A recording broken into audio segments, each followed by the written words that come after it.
Hello friends, कल हमने देखा हेप्टिसिटी, आज हम पढ़ने वाले हैं 18 electron rule.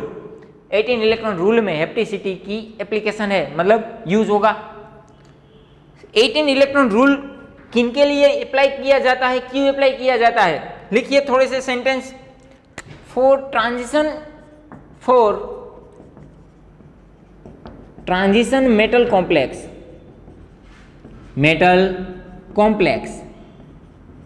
we will apply 18 electron rule. हम जो ट्रांजिशन मेटल कॉम्प्लेक्स है उनके लिए 18 इलेक्ट्रॉन रूल, उसमें जनरली मोस्टली हम 3D फर्स्ट ट्रांजिशन सीरीज वहां पर हम अप्लाई करेंगे 18 इलेक्ट्रॉन रूल। देखिए second sentence, for square planar geometry, जिनकी भी जियोमेट्री स्क्वायर प्लेनर है, square planar geometry, we will apply 16 electron rule. जिनकी भी जियोमेट्री स्क्वायर प्लानर है हम 16 इलेक्ट्रॉन रूल अप्लाई करेंगे। ये क्यों करते हैं वो भी हम समझते हैं, पहले इतना लिख लीजिए। For main group we will apply octet rule. यदि आपके पास कोई मेन ग्रुप एटम है, मेन ग्रुप एलिमेंट है, आपको वहां पर अप्लाई करना है octet rule. If species follow 18 electron, 16 electron या ऑक्टेट, यदि स्पीसीज 18 इलेक्ट्रॉन रूल फॉलो करती है, 16 इलेक्ट्रॉन रूल फॉलो करती है या ऑक्टेट रूल फॉलो करती है, आर मोर स्टेबल, वो स्पीसीज ज्यादा स्टेबल होगी। आगे बढ़ते हैं, लिखिए next sentence. F block element do not follow 18 electron rule. या हम ऐसा लिख सकते हैं कि यदि एफ ब्लॉक का एलिमेंट है, आपको वहां पर 18, 16 ऐसा कोई रूल नहीं फॉलो करवाना, अप्लाई ही नहीं करना है। नेक्स्ट सेंटेंस लिखिए, कॉम्प्लेक्स विच हैज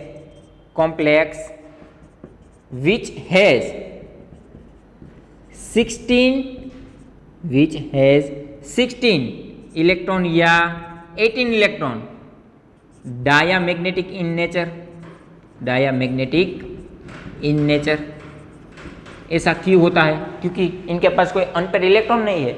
यदि अनपेयर इलेक्ट्रॉन नहीं है तो उनकी मैग्नेटिक प्रॉपर्टी क्या होगी? डायामैग्नेटिक। नेक्स्ट सेंटेंस लीजिए, इफ 19 इलेक्ट्रॉन कॉम्प्लेक्स, इफ रहने दीजिए, 19 electron complex behave as a reducing agent. क्यों? यदि उनके पास एक इलेक्ट्रॉन एक्स्ट्रा है, हमने लिखवाया कि 18 इलेक्ट्रॉन रूल है, जो कॉम्प्लेक्स 18 फॉलो करता है वो मोर स्टेबल होता है। इनके पास एक इलेक्ट्रॉन एक्स्ट्रा है तो वो डोनेट कर देगा। डोनेट करेगा तो मतलब जो एक्सेप्ट करेगा उसका क्या होगा? रिडक्शन। मतलब ये जो स्पीसीज है जो 19 इलेक्ट्रॉन फॉलो करती है वो कौन से एजेंट की तरह बिहेव करती है? Reducing agent. नेक्स्ट सेंटेंस लिखिए, 17 electron complex behave as a oxidizing agent. अब समझते हैं ऐसा क्यों होता है। देखिए, यदि आपके पास कोई 3D मेटल है, S6 से लेकर जिंक तक, तो 3D फर्स्ट ट्रांजिशन वाली जो मेटल है वो जनरली ऑक्टाहेड्रल कॉम्प्लेक्स बनाती है। और ऑक्टाहेड्रल कॉम्प्लेक्स में आपके साथ जुड़े हुए लिगेंड होते 6, मतलब कोऑर्डिनेशन नंबर होगा 6। यदि कोऑर्डिनेशन नंबर 6 है तो इनका हाइब्रिडेशन होगा D2sp3 या sp3d2। मतलब मेटल और लिगेंड दोनों को मिलाकर इतनी ऑर्बिटल यूज होगी। देखिए ये D है तो 3D, ये 4s एंड 4p। D में कितनी ऑर्बिटल है? 5, 1 2 3 4 और ये 5। S में 1 और P में 3। मतलब यहां तक ये जो इलेक्ट्रॉन पड़े हुए हैं ये मेटल के हैं और ये कोऑर्डिनेशन नंबर 6 होने की वजह से 6 लिगेंड मेटल पर अप्रोच करते हैं, मेटल को इलेक्ट्रॉन डोनेट करते हैं और हाइब्रिडेशन बनाकर कॉम्प्लेक्स बनाते हैं। मतलब ये जो इलेक्ट्रॉन है ये हो गए लिगेंड के इलेक्ट्रॉन। मतलब आपके पास ऑर्बिटल कितनी है? ये 5, ये 1 और ये 3, 5 + 1 + 3 9 और एक ऑर्बिटल में है इलेक्ट्रॉन 2। मतलब आपके पास टोटल इलेक्ट्रॉन कितने हुए? 18। यदि कोई 3D मेटल, 3D सीरीज की कोई मेटल है तो 18 में क्यों स्टेबल होती है? यहां देखिए सारी ऑर्बिटल फुली फिल्ड है। नेक्स्ट सेंटेंस हमने लिखवाया कि स्क्वायर प्लानर जियोमेट्री है तो वी विल अप्लाई 16 इलेक्ट्रॉन। हम 16 क्यों अप्लाई करेंगे? उनका एग्जांपल लिखिए। फॉर एग्जांपल हमने लिया NiCN4 -, इनका कोऑर्डिनेशन नंबर है 4 और लिगेंड है स्ट्रॉन्ग फील्ड, मतलब रीडिस्ट्रीब्यूशन होगा। यहां पर निकल का ऑक्सीडेशन स्टेट होगा 2+। अब ये कैसे आया वो मुझे आपको बताने की जरूरत नहीं क्योंकि आप कोऑर्डिनेशन केमिस्ट्री पढ़ चुके हैं। निकल का ऑक्सीडेशन +2 मतलब D8 इलेक्ट्रॉनिक कॉन्फ़िगरेशन। मतलब ये जो हमारी D ऑर्बिटल है 2 3 4 5, ये S और ये P, मतलब 8 इलेक्ट्रॉन मेटल के हैं। 1 2 3 4 5 6 7 8, ये रीडिस्ट्रीब्यूशन हो गया। क्यों? क्योंकि आपके पास लिगेंड स्ट्रॉन्ग फील्ड है। और 4 CN, एक CN, ये दूसरा, ये तीसरा और ये चौथा, ये बना दिया आपने DsP2 हाइब्रिडेशन। अब देखिए कितनी ऑर्बिटल भरी हुई और इसमें कितने इलेक्ट्रॉन है? 1 2 3 4 5 6 7 8 ऑर्बिटल भरी हुई है और एक ऑर्बिटल में 2 इलेक्ट्रॉन। मतलब आपके पास यदि स्क्वायर प्लेनर जियोमेट्री है तो आप वहां पर अप्लाई करेंगे 16 इलेक्ट्रॉन रूल। यदि ऑक्टाइडल जियोमेट्री है और 3D, वहां पर फिर 4D की मेटल हो या 5D की मेटल हो, यदि जियोमेट्री ऑक्टाइडल है तो आपको वहां पर अप्लाई करना है 18 इलेक्ट्रॉन रूल। बट यहां पर मैंने लिखवाया 3D, जनरली 3D की मेटल होगी। मैं ऐसा नहीं बोल रहा हूँ 4D या 5D आए और कोऑर्डिनेशन नंबर 6 है तो आपको अप्लाई नहीं करना है 18। यदि ऑक्टाइडल कॉम्प्लेक्स है, मेटल ट्रांजिशन मेटल है, मतलब 3D 4D 5D, आप अप्लाई करेंगे 18 इलेक्ट्रॉन रूल। यदि आपको पता है जियोमेट्री यदि स्क्वायर प्लानर है तो वहां पर आपको अप्लाई करना है 16 इलेक्ट्रॉन रूल। ये ऑक्टेट रूल तो VSEPR में हम पढ़ चुके हैं, मेन ग्रुप एलिमेंट में। ये ऐसा क्यों करते हैं? क्योंकि 16 18 16 एंड ऑक्टेट ये मोर स्टेबल कॉम्प्लेक्स बनाते हैं। F block element do not follow 18 electron rule, मतलब फॉलो नहीं करेगा। उनका मतलब ये है यदि F ब्लॉक एलिमेंट के पास 14 इलेक्ट्रॉन है फिर भी इनका कॉम्प्लेक्स स्टेबल रह सकता है। मतलब आपको 4 कॉम्प्लेक्स दिए गए, उनमें से कोई F ब्लॉक का है तो हम ऐसा नहीं बोल सकते कि ये 18 फॉलो नहीं कर रहा है मतलब ये स्टेबल नहीं होगा। वो स्टेबल होगा क्योंकि उनकी साइज बड़ी है और वहां पर काफी सारे दूसरे रीजन लगते हैं स्टेबिलिटी के। Next, complex which has 16 and 18 electron rule, जो भी complex 16 and 18 electron rule follow करता है उनका नेचर डायमैग्नेटिक है। ये देखिए यहाँ पर कोई अनपेयर इलेक्ट्रॉन है नहीं, ये फॉलो करता है 16। यहाँ पर भी कोई अनपेयर इलेक्ट्रॉन नहीं है। यदि अनपेयर इलेक्ट्रॉन नहीं है तो नेचर होगा डायमैग्नेटिक। जो 19 इलेक्ट्रॉन कॉम्प्लेक्स है वो behave as a reducing agent. क्यों? क्योंकि वो अपना एक इलेक्ट्रॉन डोनेट कर देता है। खुद का होगा ऑक्सीडेशन, सामने वाला का होगा रिडक्शन, मतलब उसे हम बोलेंगे रिड्यूसिंग एजेंट। यदि 17 इलेक्ट्रॉन कॉम्प्लेक्स है, behave as a oxidizing agent, वो इलेक्ट्रॉन एक्सेप्ट करेगा, खुद का करेगा रिडक्शन, सामने वाला का करेगा ऑक्सीडेशन। लिखिए इतना। आपको 18 इलेक्ट्रॉन रूल अप्लाई कैसे करना है वो समझते हैं। देखिए, आपको कोई कॉम्प्लेक्स दिया गया है और कॉम्प्लेक्स के अंदर होगी कोई मेटल या 3D 4D 5D की कोई भी, उस मेटल के इलेक्ट्रॉन हो गए, उस मेटल के इलेक्ट्रॉन हो गए। यदि आपने उस मेटल के total number of electron calculate किए, टोटल नंबर ऑफ इलेक्ट्रॉन, तो आपको मिलेगा EAN rule, effective atomic number. यदि आपने उस मेटल के total number of valence electron, total number of valence electron use किए, तो आपको यहां से मिलेगा 18 इलेक्ट्रॉन रूल, ये मिलेगा EAN रूल। यहां पर आपको देखनी है लास्ट इनर्ट गैस एलिमेंट की कॉन्फ़िगरेशन। इनर्ट गैस एलिमेंट वो क्या है हम अभी समझते हैं।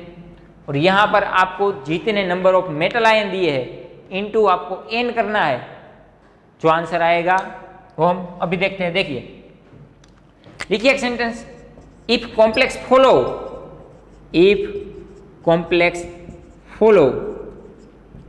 18 electron rule.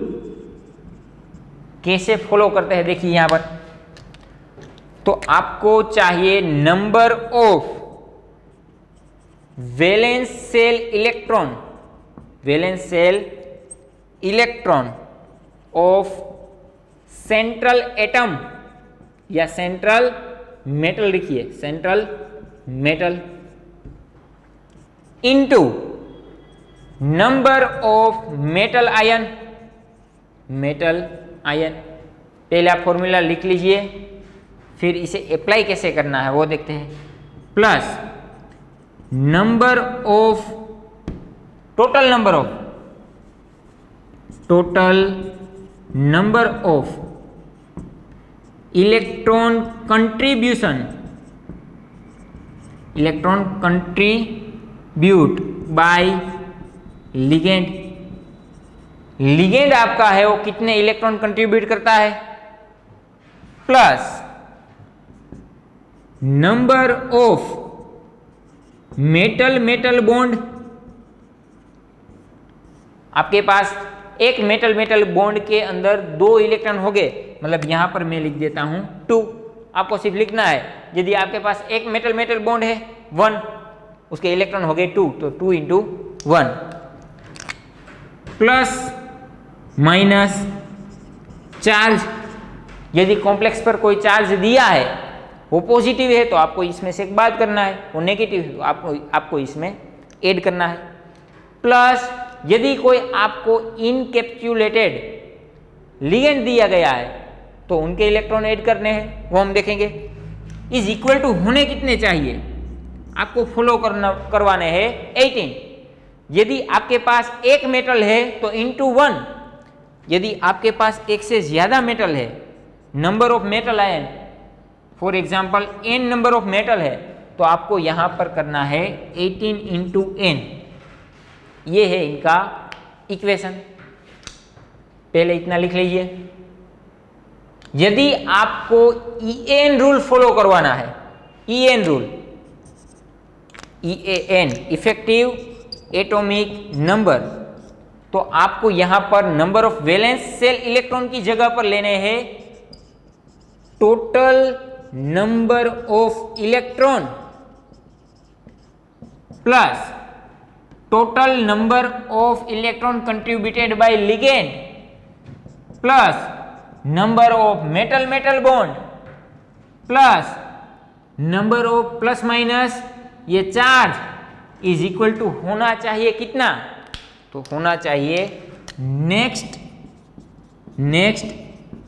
Inert gas electron जितना। फॉर एग्जाम्पल 3D मेटल है तो वहाँ पर देखिए ये 3D मेटल जहाँ पर पूरी होती है वहाँ पर क्रिप्टॉन आएगा, मतलब 36 इलेक्ट्रॉन होना चाहिए। 4D मेटल है जेनॉन, 5D मेटल है रेडॉन। मतलब यदि आपने 18 कंप्लीट करवाया, 18 इलेक्ट्रॉन रूल, मतलब मैं ऐसा बोलना चाहता हूं कि जो भी कॉम्प्लेक्स 18 इलेक्ट्रॉन रूल फॉलो करते हैं वो EAN रूल भी फॉलो करते हैं, और जो EAN रूल फॉलो करते हैं वो 18 फॉलो करते हैं। मतलब यदि आपको EAN रूल नहीं पता क्या है बट आपको 18 इलेक्ट्रॉन रूल निकालना आता है और क्वेश्चन में पूछा है, नीचे आपको जो भी क्वेश्चन दिए गए हैं उनमें से कौन EAN रूल फॉलो करता है, और आपको EAN रूल के बारे में कुछ पता नहीं है बट 18 के बारे में पता है, तो बस आप उनका 18 इलेक्ट्रॉन रूल निकाल दीजिए। जो भी 18 फॉलो करेगा वो EAN फॉलो करेगा ही, ठीक है। मतलब आप दोनों को याद रखिए, ऐसा कोई है नहीं। यदि आपको ये नहीं आता तो ये आना चाहिए, ये नहीं आता तो ये आना चाहिए, दोनों में से एक आता है, जो इनका आंसर होगा वो ये इनका होगा, इनका होगा इनका होगा। पहले इतना लिखिए, फिर देता हूं मैं कुछ एग्जांपल्स। तो हम बात करने जा रहे हैं इलेक्ट्रॉन कंट्रीब्यूशन की। इलेक्ट्रॉन कंट्रीब्यूशन 2 मेथड से होता है। उसमें फर्स्ट है न्यूट्रल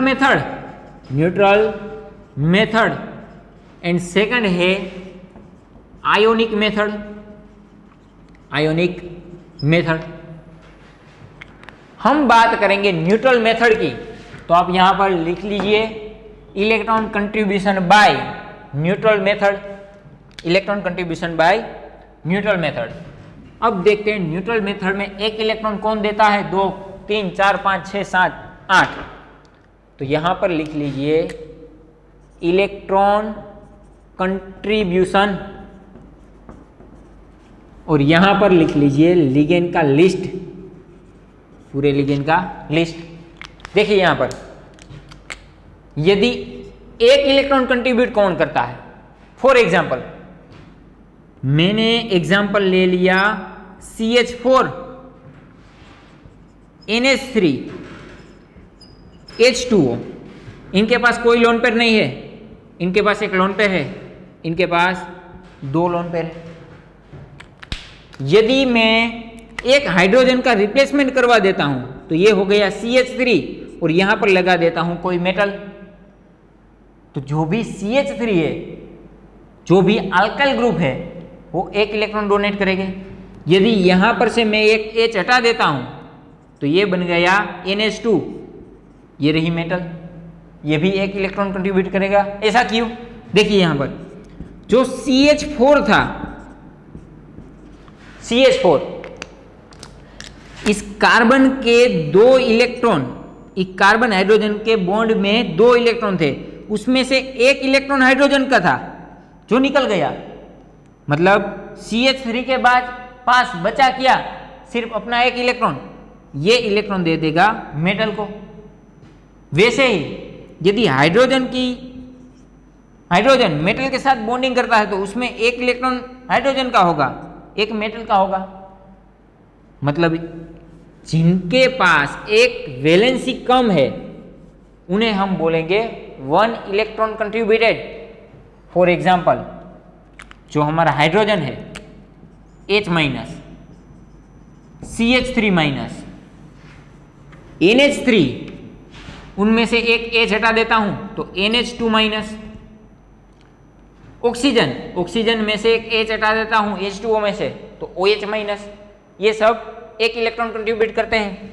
फिर हमारे सारे halogen F, Cl, Br, I, ये सारे एक एक इलेक्ट्रॉन कंट्रीब्यूट करते हैं। फिर आगे बढ़ते हैं, देखिए यहां पर ये कार्बन के नीचे आएगा सिलिकॉन तो SiH3 माइनस। यदि मैं H का रिप्लेसमेंट कोई भी अल्काइल ग्रुप से कर देता हूं, फॉर एग्जांपल Cr3 माइनस, ऐसे SiR3 माइनस। कार्बन को छोड़ो, अब नाइट्रोजन को पकड़ो, नाइट्रोजन के नीचे आता है फॉस्फोरस, मतलब PH2- एक इलेक्ट्रॉन डोनर। आपको ये याद रखने की जरूरत नहीं, यदि ये 3-4 याद है तो सिर्फ नीचे नाइट्रोजन के नीचे फॉस्फोरस। यदि मैं H का रिप्लेसमेंट कोई अल्काइल ग्रुप से कर देता हूं तो Pr2-, ये भी एक इलेक्ट्रॉन डोनर। यदि यहां मैं PH जोड़ देता हूं फिनाइलिन तो PH2-, ये भी 1 इलेक्ट्रॉन डोनर। ऑक्सीजन की बात करते हैं। ऑक्सीजन के नीचे आता है सल्फर, तो SH-, ये भी 1 इलेक्ट्रॉन डोनर।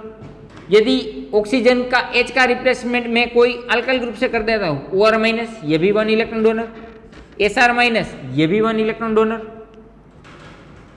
NO-, ये है बेंट नाइट्रोसिल, NO-, ये भी एक इलेक्ट्रॉन डोनर है। वो हम आगे पढ़ेंगे। मतलब आपको और कुछ याद रखने की नीड नहीं है। एक वैलेंसी कम है तो वो 1 इलेक्ट्रॉन डोनर होगा। फिर आते हैं 2 इलेक्ट्रॉन डोनर पर। कौन 2 इलेक्ट्रॉन देता है? देखिए, सारे न्यूट्रल एलिमेंट, न्यूट्रल एलिमेंट का मतलब क्या? यदि मेरे पास एमोनिया है तो एमोनिया के पास एक लोन पेयर होगी और लोन पेयर में होंगे 2 इलेक्ट्रॉन। मतलब जिनके पास एक लोन पेयर है, जिनके पास एक लोन पेयर है वो 2 इलेक्ट्रॉन देगा। फॉर एग्जाम्पल PH3, इनके पास भी लोन पेयर है। PPH3, इनके पास भी लोन पेयर है। NR3, इनके पास भी लोन पेयर है। ये नाइट्रोजन वाले सारे। यदि एक से ज्यादा लोन पेयर है कोई दिक्कत नहीं, वो एक मेटल को एक ही लोन पेयर देगा। फॉर एग्जाम्पल H2O, ऑक्सीजन के पास 2 लोन पेयर है बट वो डोनेट एक ही करेगा, एक लोन पेयर में हो गए 2 इलेक्ट्रॉन। OR2, ये भी 2 इलेक्ट्रॉन डोनर। SH2, ये भी 2 इलेक्ट्रॉन डोनर। SR2, ये भी 2 इलेक्ट्रॉन डोनर। ये बात की हमने न्यूट्रल एलिमेंट की, न्यूट्रल लिगेंड की, जिनके पास एक लोन पेयर है, एक लोन पेयर में 2 इलेक्ट्रॉन है, मतलब ये लोन पेयर डोनेट करेगा। उनका मीनिंग ये हुआ कि 2 इलेक्ट्रॉन डोनेट किए। फिर आते हैं नेगेटिव चार्ज पर। देखो ये SO4 2-, यहां पर जैसे 1- चार्ज लगाया मतलब 1 इलेक्ट्रॉन डोनेट करेगा, वहां पर 2- चार्ज लगा दिए मतलब 2 इलेक्ट्रॉन डोनेट करेगा। SO3-, SO3 2-, CO3 2-। जो नाइट्रोजन की एक वैलेंसी कम की थी हमने NH2-, तो ये 1 इलेक्ट्रॉन डोनेट करता था, हमने 2 वैलेंसी कम करके इसे बना दिया NH2-। तो PH2-, ये भी 2 इलेक्ट्रॉन। H का रिप्लेसमेंट में R से करवा देता हूं तो NR2-, PR2-, PPH2-। आगे बढ़ते हैं, कार्बन पे आते हैं। यहां पर एक हाइड्रोजन कम था, एक वैलेंसी कम थी, तो ये 1 इलेक्ट्रॉन डोनेट करता था, हम 2 कम कर देते हैं। फॉर एग्जाम्पल CH2, इसे बोलते हैं हम कार्बिन, और कार्बिन 2 इलेक्ट्रॉन डोनेट करता है। आगे बढ़ रहे हैं ऑक्सीजन की ओर। यहां पर एक H कम था तो नेगेटिव चार्ज आया था, हमने दूसरा H भी हटा दिया तो O2-, ये भी 2 इलेक्ट्रॉन। S2-, ये भी 2 इलेक्ट्रॉन। मतलब ये सारे 2 इलेक्ट्रॉन कंट्रीब्यूट करेंगे। फिर आते हैं eta2 कॉम्प्लेक्स पर। eta2 C2H4, ये 2 इलेक्ट्रॉन। eta2 C2H2, ये भी 2 इलेक्ट्रॉन। मतलब हम ऐसा बोल सकते हैं जिनकी हेप्टिसिटी 2 है, जिनकी हेप्टिसिटी 2 है वो 2 इलेक्ट्रॉन कंट्रीब्यूट करेगा। ये रहा। बाद में आते हैं 3 इलेक्ट्रॉन पर। 3 इलेक्ट्रॉन कौन डोनेट करता है? उसमें फर्स्ट एग्जांपल लिख लीजिए NO+, जिसे बोलते हैं हम लीनियर नाइट्रोसिल, लीनियर NO, ये 3 इलेक्ट्रॉन डोनेट करेगा। यहां पर है बेंट NO, ये 1 इलेक्ट्रॉन डोनेट करेगा। ये साइक्लिक 3 मेंबर रिंग, ये भी 3 इलेक्ट्रॉन। कैसे? देखिए, यहां पर हो गए 2 H, ये रहे 2 H। यदि आप इनको ब्रेक करवाते हो ब्रेक करवाते हो, मतलब यहाँ पर बचेगा एक रेडिकल।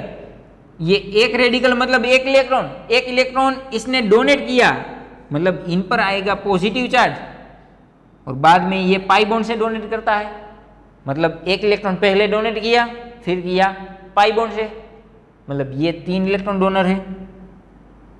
3 इलेक्ट्रॉन डोनर में लिख सकते हैं ग्लाइसिन एटो। इनका स्ट्रक्चर NH2 ये लोन पेयर, CH2 COO- ये नेगेटिव चार्ज 1 और ये लोन पेयर 2 इलेक्ट्रॉन। फिर आगे बढ़ते हैं CH3 COO-। देखिए यहां पर यदि ये बाइडेंटेट की तरह बिहेव करता है, बाइडेंटेट, तो ये 3 इलेक्ट्रॉन देगा। कैसे? ये CH3 COO एंड ये O-। बाइडेंट की तरह कब बिहेव करेगा? यदि मेटल आयन की साइज बड़ी है, तो यहां पर से ये लोन पेयर 2 इलेक्ट्रॉन और ये नेगेटिव चार्ज 1 इलेक्ट्रॉन, मतलब टोटल इलेक्ट्रॉन 3। बट यदि ये मोनोडेंटेट की तरह बिहेव करता है तो आप यहां पर लिख लीजिए CH3 COO-, 1 इलेक्ट्रॉन डोनर है। कब? मोनोडेंटेड है तब। यदि बाइडेंटेड है तो 2 इलेक्ट्रॉन डोनर। आगे बढ़ते हैं 3 चार्ज वाले PO4 3-, जिनके पास 3 नेगेटिव चार्ज है, वो सभी 3 इलेक्ट्रॉन डोनेट करेंगे। N3-, नाइट्रोजन ने सभी वैलेंसी अपनी हटा दी। ऐसा ही CH3-, या फिर मैं इसे ऐसे लिख सकता हूं, वो CH2 कार्बिन था, ये है कार्बाइन। बात समझ में आ रही है? आगे बढ़ते हैं P3-, इन शॉर्ट जिन पर 3 वैलेंसी कम है, जिनकी 3 वैलेंसी कम है, वो सारे देंगे 3 electron donor. Next 4 electron donor, 4 electron donor. इसमें लिखिए इथिलीन डायमाइन, EN, इसे बोलते हैं हम NH2 CH2 CH2 NH2। ये आपको पहले सीट मिली कोऑर्डिनेशन में, वहां पर होगा। यहां पर ये नाइट्रोजन के 2, यहां पर ये नाइट्रोजन के 2 इलेक्ट्रॉन, इथिलीन डायमाइन, बाइपिरिडाइल, ऑर्थोफिनांथ्रोलिन, ये सब 4 इलेक्ट्रॉन डोनर है। फिर ईटा4, जिनकी ईटा हैप्टिसिटी 4 है, वो सारे, for example eta C4H4, eta C6H6, eta C8H8, eta COD, eta COT, वो तो वहां पर लिख दिया। यदि आपको 3 इलेक्ट्रॉन डोनर लिखने हैं, मतलब यहां पर भी आप ऐड कर दीजिए ईटा3 कॉम्प्लेक्स, जिनकी हैप्टिसिटी 3 है, वो सारे 3 इलेक्ट्रॉन डोनेट करेंगे। फिर आगे बढ़ते 5 इलेक्ट्रॉन, 6 इलेक्ट्रॉन, 7 इलेक्ट्रॉन, इन 8 इलेक्ट्रॉन। 5 इलेक्ट्रॉन आप हैप्टिसिटी पर से निकाल लीजिए। फॉर एग्जाम्पल साइक्लोपेंटाडाइनाइल है, साइक्लोपेंटाडाइनाइल। देखिए यहां पर मिक्स एग्जाम्पल लिख देता हूं मैं सबके, रेड पेन यूज करते हैं। ये रहा साइक्लोपेंटाडाइनाइल, यहां पर नेगेटिव मतलब 1 इलेक्ट्रॉन डोनेट करता है। ये हम न्यूट्रल मेथड पढ़ रहे हैं। ये 1 इलेक्ट्रॉन, पाई बॉन्ड में 2 इलेक्ट्रॉन हो गए, मतलब इसे मैं लिख सकता हूं ईटा5 C5H5 या तो पाई CP। ये सभी 1 इलेक्ट्रॉन डोनर है। यदि मुझे इसमें लिखना है तो यहां पर मैं ऐड कर सकता हूं सिग्मा CP, है कि नहीं? सिग्मा CP मतलब ईटा1 साइक्लोपेंटाडाइनाइल, मतलब जिनकी हैप्टिसिटी 1 है, यहाँ पर ऐड कर देता हूँ ईटा 1 कॉम्प्लेक्स, जिनकी हैप्टिसिटी 2 है वो 2 इलेक्ट्रॉन देंगे, जिनकी हैप्टिसिटी 3 है वो 3 इलेक्ट्रॉन देंगे, जिनकी हैप्टिसिटी 4 है वो 4 इलेक्ट्रॉन, हैप्टिसिटी 5, 6, 7, 8, 8 में आएंगे COT, पाई COT, ईटा 8 C8H8 4 में, फिर आएगा EDTA 4 माइनस, ये भी 8 इलेक्ट्रॉन कंट्रीब्यूट करता है, 4 ऑक्सीजन के नेगेटिव चार्ज और 2 नाइट्रोजन की लोन पेयर। मतलब यदि आपको ये चार्ट याद रहे तो रखो, कोई दिक्कत नहीं है। यदि चार्ट नहीं याद है फिर भी क्वेश्चन तो सोल्व हो जाएगा, आपको सिर्फ वैलेंसी देखनी है, वैलेंसी जितनी कम इतने इलेक्ट्रॉन देगा। पहले ये चार्ट लिखिए पूरा, और यहाँ पर 2 इलेक्ट्रॉन में न्यूट्रल होगा ऑक्जेलेटो, इनका भी चार्ज -2 है, मतलब जिनका -2 चार्ज है वो सारे 2 इलेक्ट्रॉन कैलकुलेट करेंगे, डोनेट करेंगे। लिखिए इतना। चलो सेकंड है हमारा electron contribution in bridging ligand. अब ये ब्रिजिंग वर्ड क्या है देखिए, अभी हमने जो इलेक्ट्रॉन कंट्रीब्यूशन पढ़ा वो बात थी टर्मिनल की। टर्मिनल मतलब कोई एक छोर पर, ये मेटल है, उनके कोई एक छोर पर लिगेंड जुड़ा हुआ है, पर यहां पर हमें बात करनी है ब्रिजिंग की। ब्रिजिंग का मतलब ये हुआ कि आपका लिगेंड है कोई भी, उनके दोनों छोर पर, दोनों ओर मेटल जुड़ी हुई है, और ये दोनों मेटल के बीच में ये लिगेंड है वो ब्रिज का काम कर रहा है, इसे बोलते हैं हम ब्रिजिंग लिगेंड। तो अभी हमने जो इलेक्ट्रॉन कंट्रीब्यूशन देखा वो था टर्मिनल लिगेंड का। अब देखते हैं इन दोनों के बीच में डिफरेंस क्या है। देखिए यहां पर आपको सिर्फ ये लिखना है, यदि आपको डिफरेंस सिर्फ समझना है, क्योंकि हम ये तो पूरा लिख चुके हैं।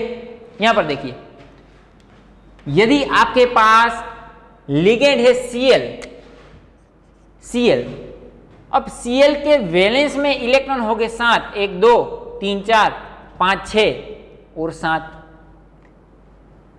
बट यदि ये कोई एक इलेक्ट्रॉन एक्सेप्ट करता है कहीं से, तो ये बन जाता है Cl-, ये बन जाता है Cl-। इसने अपना ऑक्टेट कंप्लीट कर लिया। अब इनका बिहेवियर होगा लिगेंड के जैसे। ये लिगेंड नहीं है, ये लिगेंड नहीं है, Cl- लिगेंड है हमारा।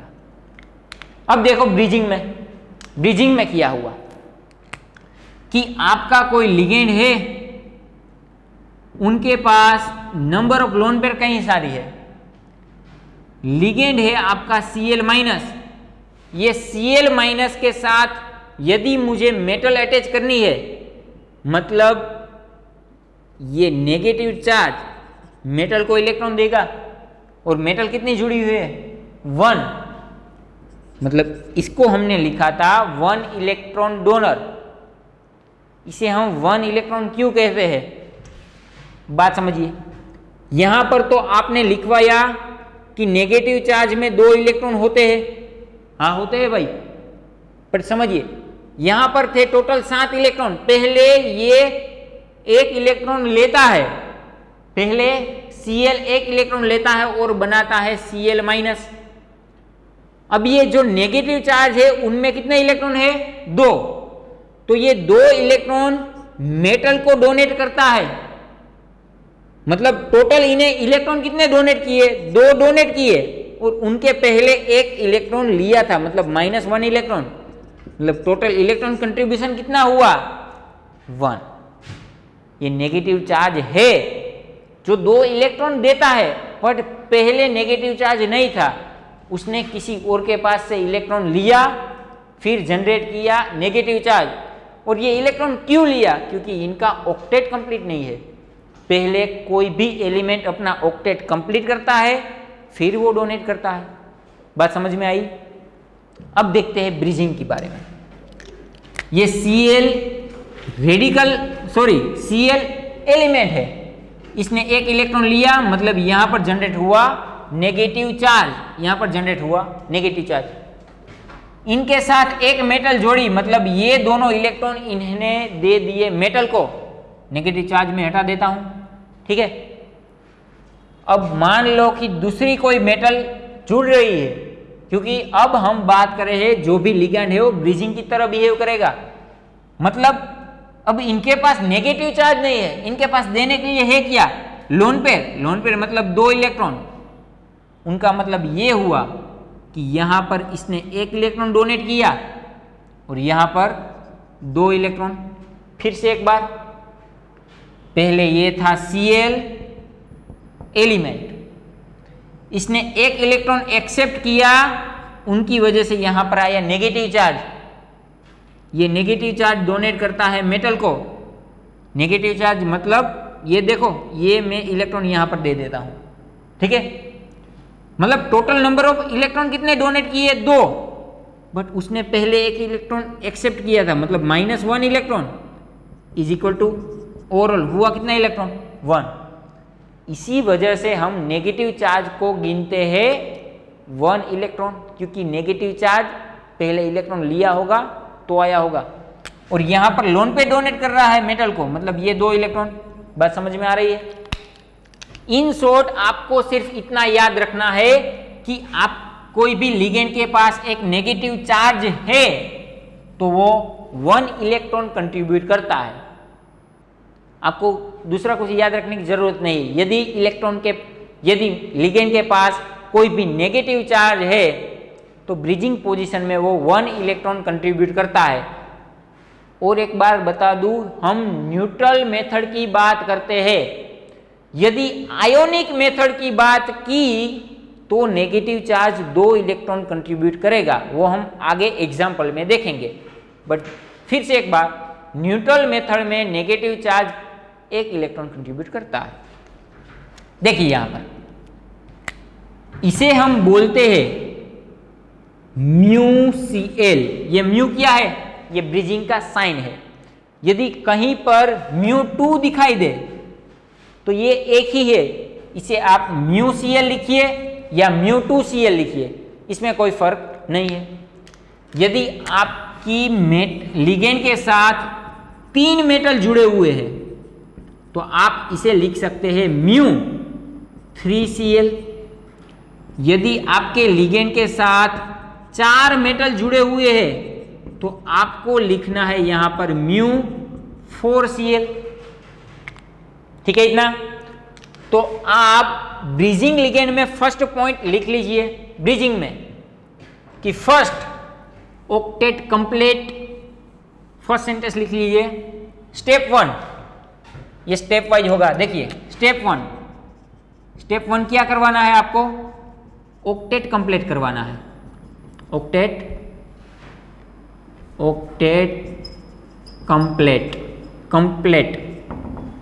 Octet completion. फॉर एग्जाम्पल हमने देखा Cl को, ये Cl है, पहले ये अपना ऑक्टेट कंप्लीट करता है, फिर ये मेटल को डोनेट करता है। यदि 2 मेटल है तो ये करता है 3 इलेक्ट्रॉन डोनर, ये करता है 3 इलेक्ट्रॉन डोनर। टर्मिनल लिगेंड का मतलब ये है कि कोई आपके लिगेंड के साथ मेटल एक ही जुड़ा हुआ है, ये रहा टर्मिनल। तो टर्मिनल में ये कितने इलेक्ट्रॉन कंट्रीब्यूट करेगा, सिर्फ 1। ब्रिजिंग में कितने इलेक्ट्रॉन कंट्रीब्यूट करेगा, 3 इलेक्ट्रॉन। इसे मैं लिख देता हूं μCl। और एक मेटल ऐड करवाओ, ये Cl है, इनके साथ ये मेटल जुड़ा हुआ है, ये भी मेटल जुड़ा हुआ है, और एक मेटल ऐड करो, मतलब ये लोन पेयर देगा। मतलब इसने डोनेट किए 5 इलेक्ट्रॉन, किसको, μ3Cl।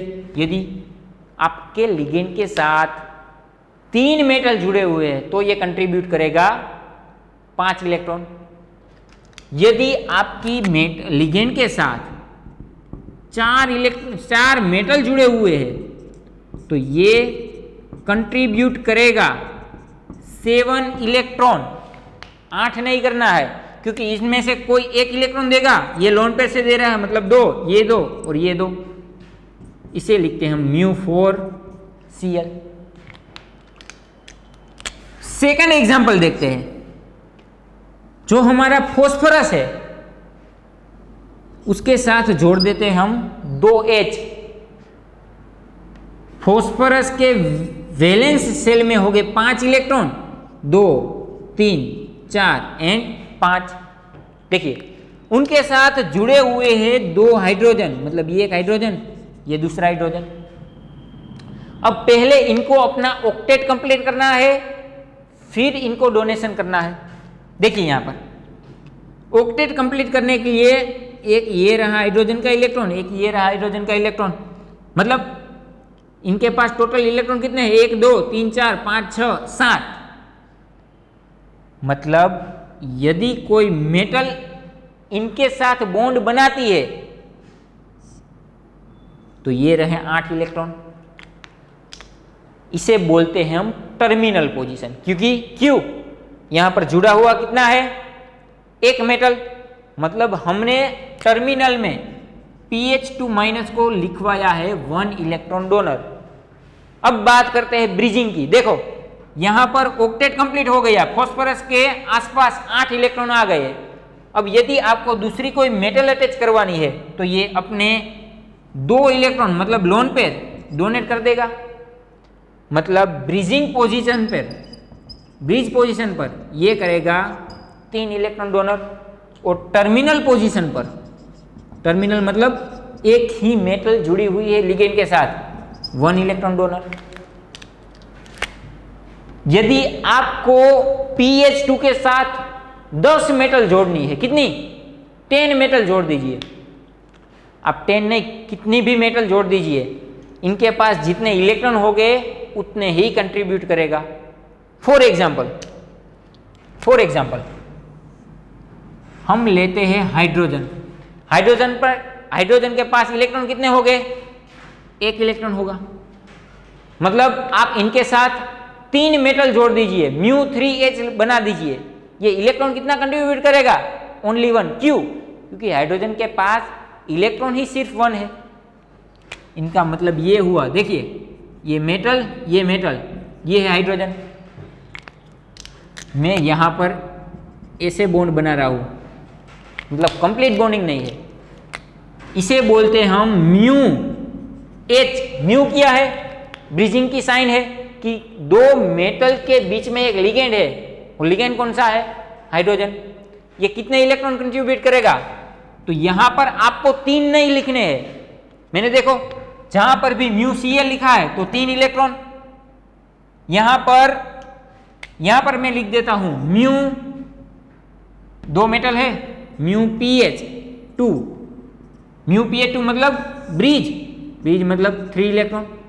मतलब मैं ऐसा नहीं बोल रहा हूं कि मैंने म्यू यूज किया तो ये 3 इलेक्ट्रॉन डोनेट करेगा, नहीं। इनके पास 3 इलेक्ट्रॉन देने के लिए थे। क्लोरीन के पास एक्स्ट्रा लोन पेयर पड़ी हुई थी, बट हाइड्रोजन के पास एक्स्ट्रा लोन पेयर भी नहीं है, एक्स्ट्रा इलेक्ट्रॉन भी नहीं है। मतलब इनकी साथ आप μ2 किया, μ5 लगा दीजिए, फिर भी ये डोनेट करेगा ओनली 1 इलेक्ट्रॉन, क्योंकि इनके पास इलेक्ट्रॉन ही सिर्फ एक है। एक और एग्जांपल देख लेते हैं।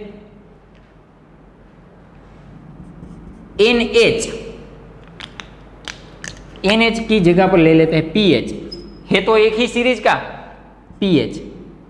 देखिए फॉस्फोरस में इलेक्ट्रॉन हो गए 5, वैलेंस शेल में इलेक्ट्रॉन हो गए 5। पहले इनको अपना ऑक्टेट कंप्लीट करवाना है। ये एक H तो जुड़ा हुआ है, मतलब अभी इस पर है 6 इलेक्ट्रॉन, 2, 3, 4, 5 एंड 6। आपने एक मेटल जोड़ दी,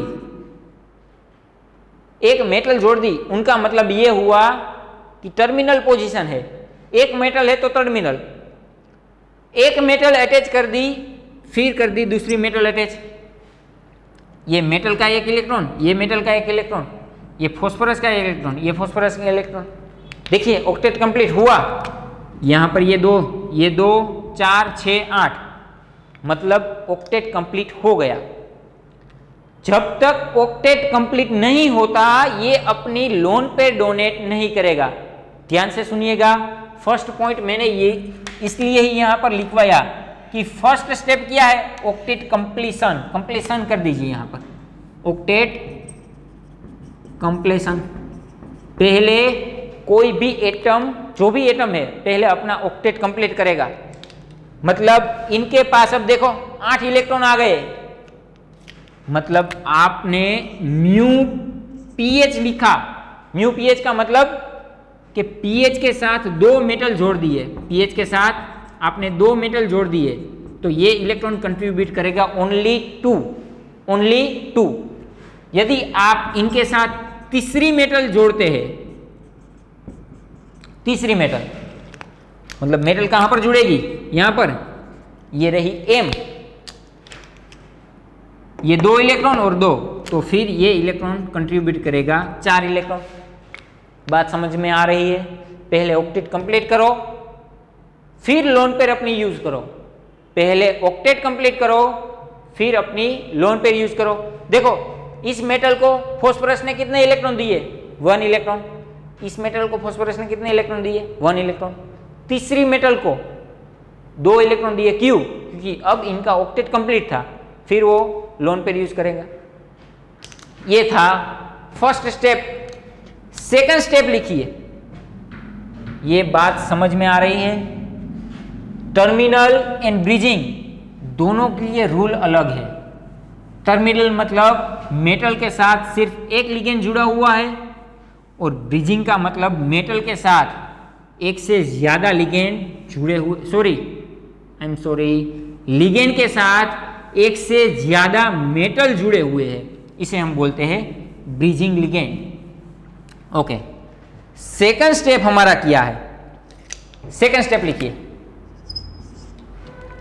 फॉर एग्जाम्पल, हमारे पास हाइड्रोजन है, CH3 नेगेटिव है, CH2 नेगेटिव है, CH2 2 नेगेटिव, CO है,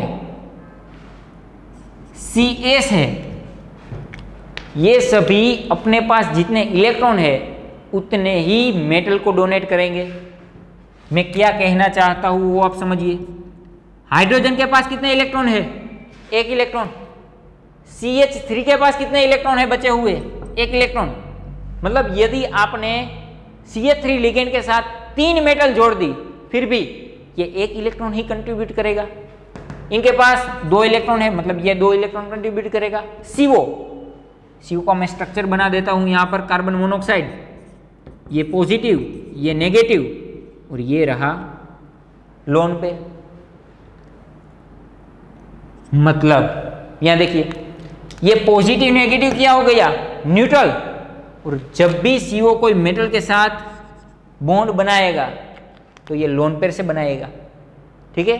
लोन पेयर मतलब अनपेयर 2 इलेक्ट्रॉन, मतलब ये 2 इलेक्ट्रॉन कंट्रीब्यूट करता है। CS ये भी 2 इलेक्ट्रॉन कंट्रीब्यूट करता है। मतलब आपके मेटल के, आपके लिगेंड के पास एक्स्ट्रा लोन पेयर नहीं है, फिर इनके साथ आप कितने भी लिगेंड जोड़ दो, कितने भी मेटल जोड़ दो, ये मेटल आपने CH3 के साथ 2 मेटल जोड़ दी, तो ये इलेक्ट्रॉन कंट्रीब्यूट कितने करेगा? 1 इलेक्ट्रॉन। क्यों? इनके पास है ही 1 इलेक्ट्रॉन। यदि आपने CH3 के साथ 3 मेटल जोड़ दी, CH3 के साथ 3 मेटल जोड़ दी, फिर भी ये इलेक्ट्रॉन कंट्रीब्यूट कितने करेगा? सिर्फ और सिर्फ 1 इलेक्ट्रॉन। इन शॉर्ट आप इतना लिख सकते हैं कि इलेक्ट्रॉन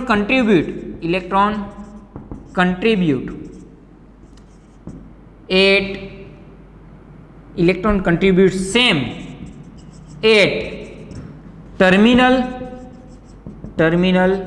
एंड ब्रिजिंग पोजीशन। मतलब आप हाइड्रोजन के साथ एक मेटल अटैच करवाओगे, वहां पर भी वो 1 इलेक्ट्रॉन डोनेट करेगा। यदि आप हाइड्रोजन के साथ 2 मेटल अटैच करवाते हो, फिर भी वो 1 ही इलेक्ट्रॉन डोनेट करेगा। क्यों? क्योंकि उनके पास है ही 1 इलेक्ट्रॉन। और यहाँ पर और CH भी लिख दीजिए, CH3-। उनका मतलब ये हुआ, CH3- मतलब ये 3 इलेक्ट्रॉन कंट्रीब्यूट करेगा। यदि आपने 1 मेटल जोड़ दी, फिर भी वो 3 इलेक्ट्रॉन कंट्रीब्यूट करेगा। 3 मेटल जोड़ दी, फिर भी वो 3 इलेक्ट्रॉन कंट्रीब्यूट करेगा। मतलब ये टर्मिनल एंड ब्रिजिंग दोनों पोजीशन पर इलेक्ट्रॉन कंट्रीब्यूशन इनका रहेगा सेम। ये थी ब्रिजिंग। अब हम देखते हैं 18 अप्लाई किस पर करेंगे। अब हम इनके एग्जाम्पल देखते हैं। लिख लीजिए इतना।